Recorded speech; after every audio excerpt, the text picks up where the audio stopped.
để chuẩn bị cho ngày mình mãn báo thân, niệm được câu A Di Đà Phật để về Tây Phương Cực Lạc. Cái điểm quan trọng là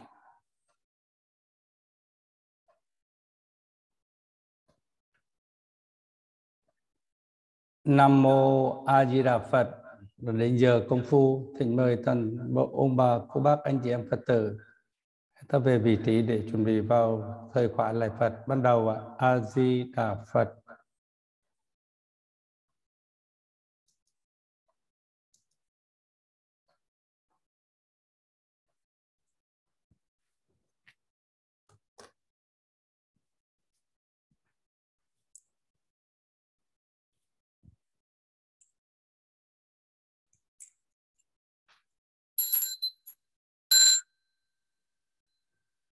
Nam mô Bổn Sư Thích Ca Mâu Ni Phật.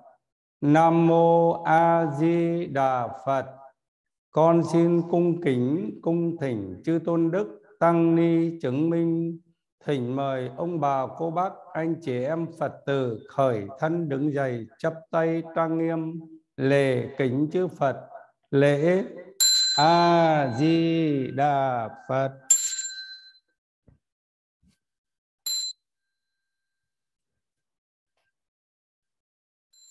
Niệm Phật cầu gia bị. A Di Đà Phật. A Di Đà Phật. A Di Đà Phật. A Di Đà Phật. A Di Đà Phật. A Di Đà Phật. A Di Đà Phật. A Di Đà Phật. A Di Đà Phật. A Di Đà Phật. Lễ.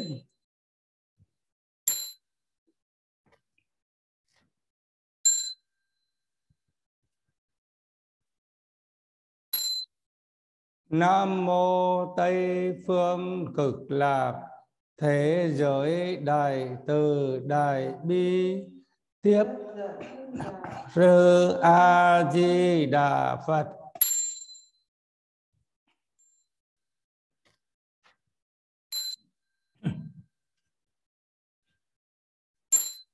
Nam mô Tây Phương Cực Lạc Thế Giới Đại Từ Đại Bi Tiếp dẫn Đạo Sư A Di Đà Phật.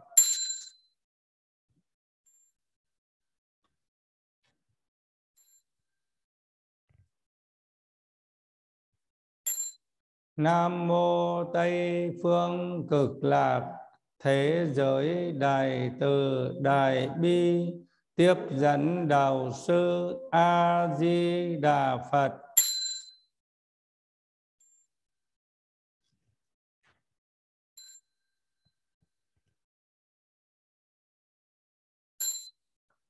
Đệ tử chúng con thành tâm cầu nguyện A Di Đà Phật. Quán Âm Thế Chí chư đại hải chúng đại từ đại bi lạy nghinh tiếp độ cho tất cả Phật tử chúng con cùng chúng sanh trong pháp giới rồng cùng niệm Phật đồng nguyện vãng sanh đồng sanh Tây Phương Cực Lạc viên thành Phật đạo. Nam mô A Di Đà Phật.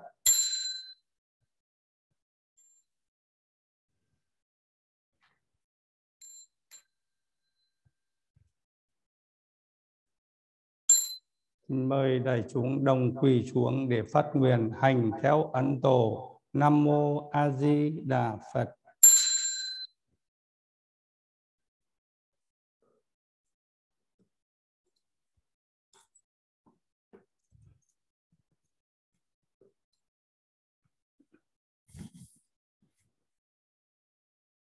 Nam mô A Di Đà Phật. Quy tắc tu học. Lời khai thị của Ấn Quang Đại Sư hành theo ấn tổ Bất luận là người tu tại gia hay xuất gia, cần phải trên kính dưới hòa, nhẫn nhục điều mà người khác khó nhẫn được, làm những việc mà người khác khó làm được, thay người làm những việc cực nhọc, thành toàn việc tốt đẹp cho người. Khi tịnh tọa thường nghĩ đến điều lỗi của mình, lúc nhàn đàm đừng bàn đến điều sai trái của người. Lúc đi đứng nằm ngồi ăn mặc, từ sáng đến tối, từ tối đến sáng, chỉ niệm Phật hiệu không để gián đoạn, hoặc niệm Phật nho nhỏ hoặc niệm thầm. Ngoài việc niệm Phật, đừng dấy khởi một niệm nào khác. Nếu khởi vọng niệm, tức thời bỏ ngay, thường có lòng hổ thẹn và tâm sám hối nghiệp chướng của mình. Dù có tu trì cũng thường nghĩ công phu mình hãy còn cạn cợt, chẳng nên khoe khoang. Chỉ xem việc tốt của người, đừng xem việc xấu của ai. Kính mọi người đều là Bồ Tát, duy có mình thiệt là phàm phu. Nếu quả y theo lời của ta mà thực hành, quyết định được sanh về Tây phương cực lạc thế giới. Nam mô A Di Đà Phật. Lễ.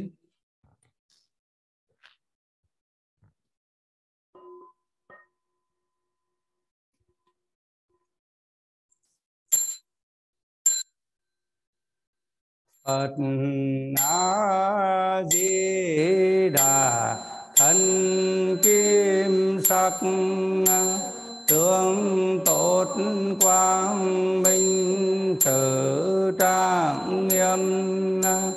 Năm tu di uyển chuyển bạch hào, bốn biển lớn trong ngần mắt biết. Trong hào quang hỏa vô số Phật, vô số Bồ Tát hiện ở trong. 48 nguyện độ chúng sanh, 9 phẩm sen vàng lên giải thoát. Quy mạng lễ A Di Đà Phật, ở phương Tây thế giới an lành. Con nay xin phát nguyện vãng sanh, cúi xin đức từ bi tiếp độ. Nam mô Tây phương cực lạc thế giới đại từ đại bi A Di Đà Phật.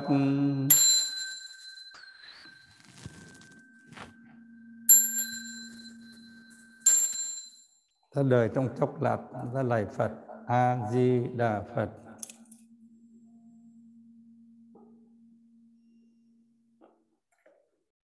A Di Đà Phật, A Di Đà Phật, A Di Đà Phật, A Di Đà Phật, A Di Đà Phật, A Di Đà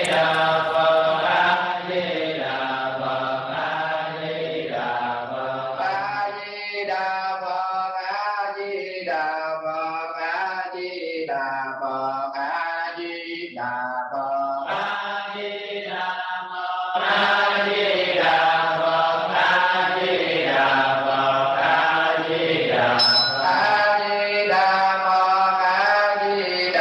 A Di Đà Phật, A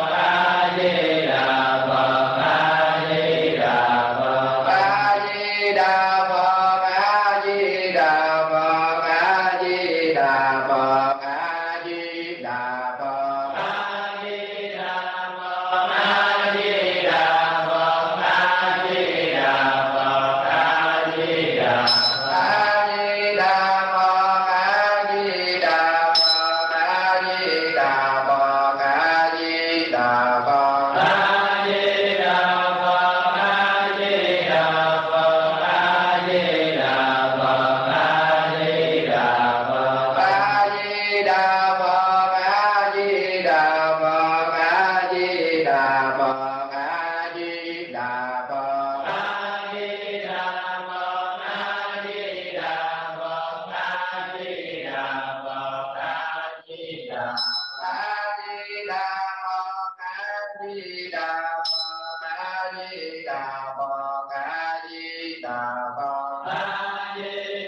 Đà Phật. A Di Đà Phật. A Di Đà Phật. A Di Đà Phật. A Di Đà.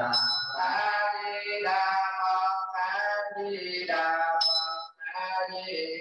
Phật. A Di Đà Phật. A Di Đà Phật. A Di Đà Phật. A Di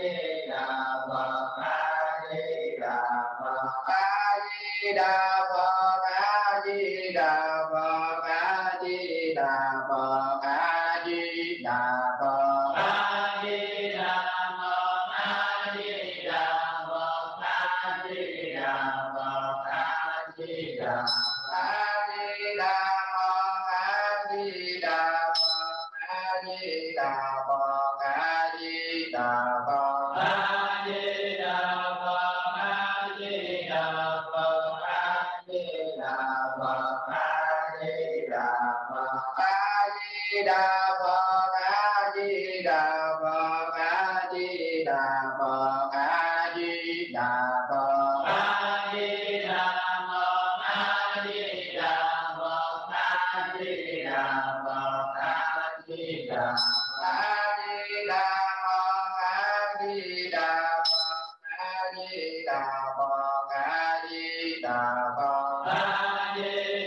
Phật. A Di Đà Phật. A Di Đà Phật. A Di Đà Phật. A Di Đà Phật. A Di Đà Phật.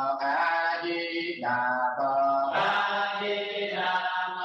A Di Đà Phật. A Di Đà Phật. A Di Đà Phật. A Di Đà Phật. A Di Đà Phật. A Di Đà Phật. A Di Đà. A Di Đà Phật. A Di Đà Phật. A Di Đà Phật. A Di Đà Phật. A Di Đà Phật. A Di Đà Phật. A Di Đà Phật. A Di Đà Phật. A Di Đà Phật. A Di Đà Phật. A Di Đà Phật. A Di Đà Phật. A Di Đà Phật. A Di Đà Phật. A Di Đà Phật. A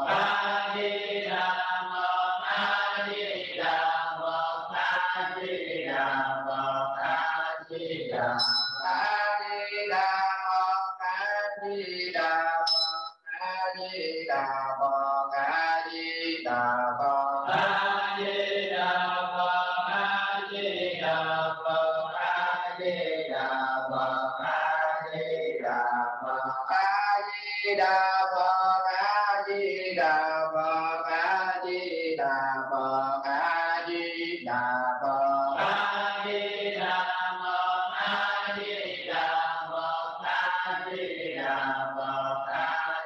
Đà. A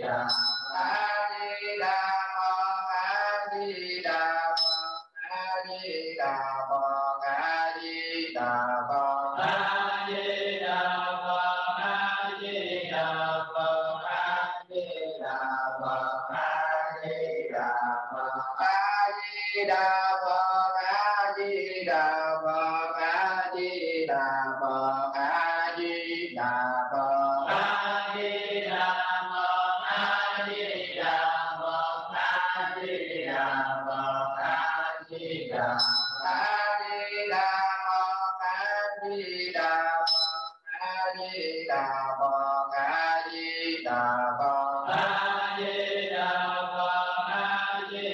Đà Phật. A Di Đà Phật. A Di Đà Phật. A Di Đà Phật. A Di Đà Phật. A Di Đà Phật. A Di Đà Phật. A Di Đà Phật. A Di Đà Phật. A Di Đà Phật. A Di Đà Phật. A Di Đà Phật. A Di Đà Phật. A Di Đà Phật. A Di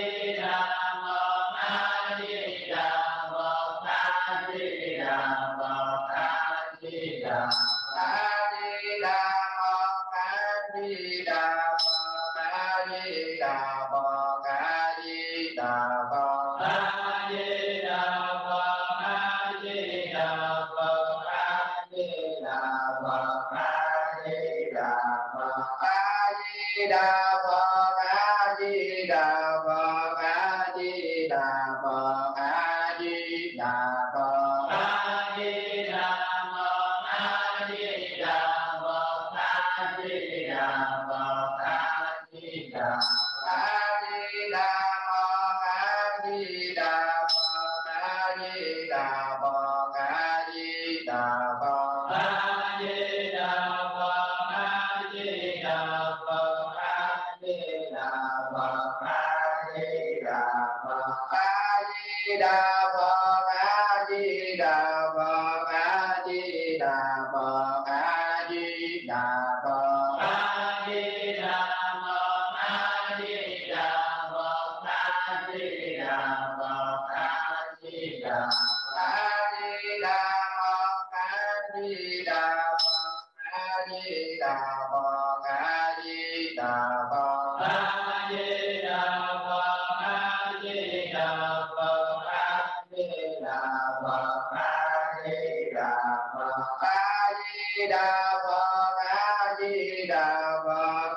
Di Đà Phật, A Di Đà Phật, A Di Đà Phật, A Di Đà Phật, A Di Đà Phật, A Di Đà Phật, A Di Đà Phật, A Di Đà, A Di Đà Phật, A Di Đà Phật, A Di Đà Phật, A Di Đà Phật, A Di Đà Phật, A Di Đà Phật, A Di Đà Phật, A Di Đà Phật, A Di Đà Phật, A Di Đà Phật, A Di Đà Phật, A Di Đà Phật, A Di Đà Phật, A Di Đà Phật, A Di Đà Phật, A Di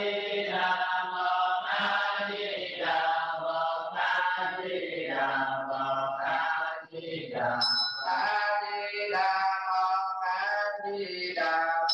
A Di Đà Phật, A Di Đà Phật, A Di Đà Phật, A Di Đà Phật, A Di Đà Phật, A Di Đà Phật, A Di Đà Phật, A Di Đà Phật, A Di Đà Phật, A Di Đà Phật, A Di Đà Phật, A Di Đà Phật, A Di Đà Phật, A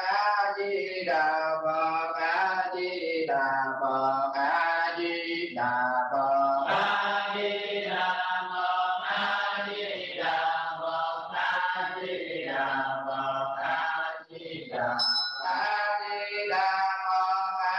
Di Đà, A Di Đà Phật, A Di Đà Phật, A Di Đà Phật, A Di Đà Phật, A Di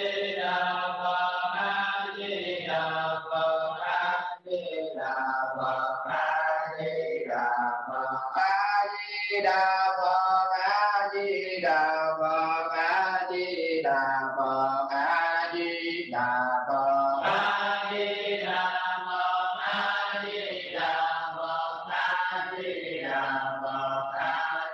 Đà, A Di Đà Phật,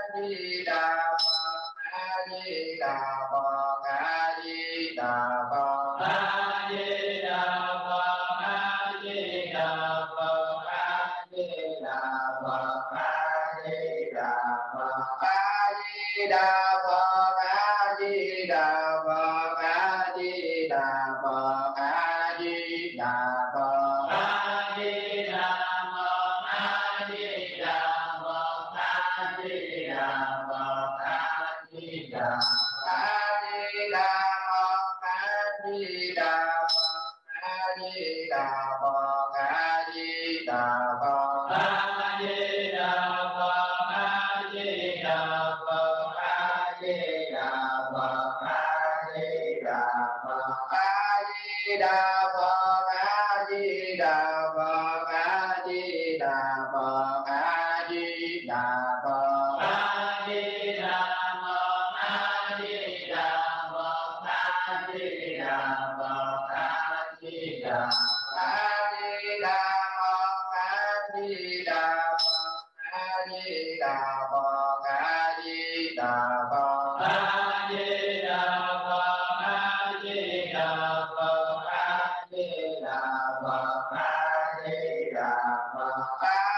Di Đà Phật, A Di Đà Phật, A Di Đà Phật, A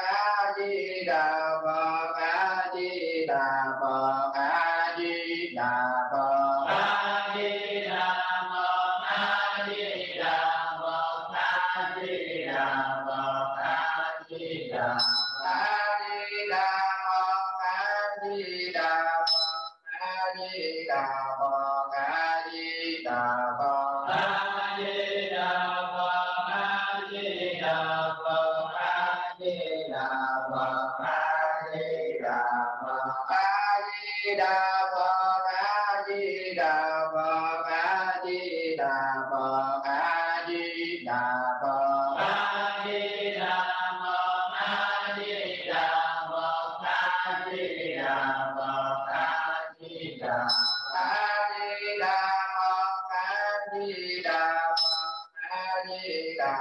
Phật, A Di Đà Phật, A Di Đà Phật, A Di Đà Phật, A Di Đà Phật, A Di Đà Phật, A Di Đà Phật, A Di Đà Phật, A Di Đà Phật, A Di Đà Phật, A Di Đà Phật, A Di Đà Phật, A Di Đà Phật, A Di Đà Phật, A Di Đà, A Di Đà Phật, A Di Đà Phật, A Di Đà Phật, A Di Đà Phật, A Di Đà Phật, A Di Đà Phật, A Di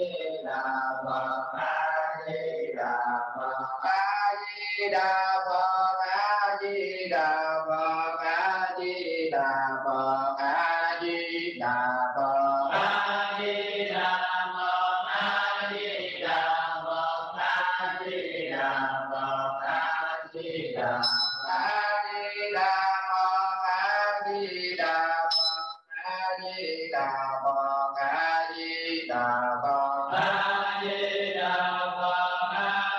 Đà Phật, A Di Đà Phật, A Di Đà Phật, A Di Đà Phật, A Di Đà Phật, A Di Đà Phật, A Di Đà Phật, A Di Đà Phật, A Di Đà Phật, A Di Đà Phật, A Di Đà Phật, A Di Đà Phật, A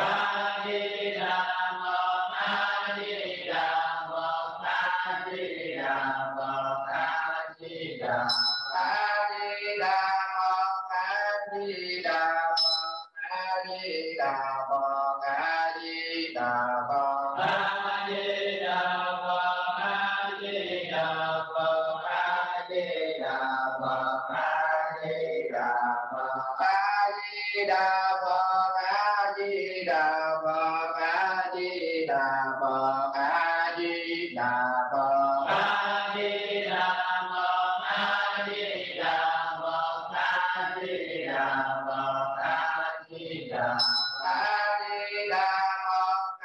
Di Đà, A Di Đà Phật, A Di Đà Phật, A Di Đà Phật, A Di Đà Phật, A Di Đà Phật, A Di Đà Phật, A Di Đà Phật, A Di Đà Phật, A Di Đà Phật, A Di Đà Phật, A Di Đà Phật, A Di Đà Phật, A Di Đà Phật, A Di Đà Phật, A Di Đà Phật, A Di Đà, A Di Đà Phật,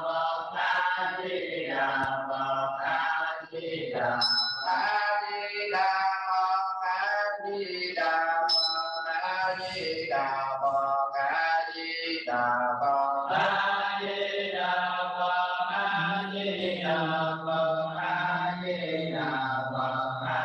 Đà Phật, A Di Đà Phật, A Di Đà Phật, A Di Đà Phật, A Di Đà Phật, A Di Đà Phật, A Di Đà Phật, A Di Đà Phật, A Di Đà Phật, A Di Đà Phật, A Di Đà Phật, A Di Đà, A Di Đà Phật, A Di Đà Phật, A Di Đà Phật, A Di Đà Phật, A Di Đà Phật,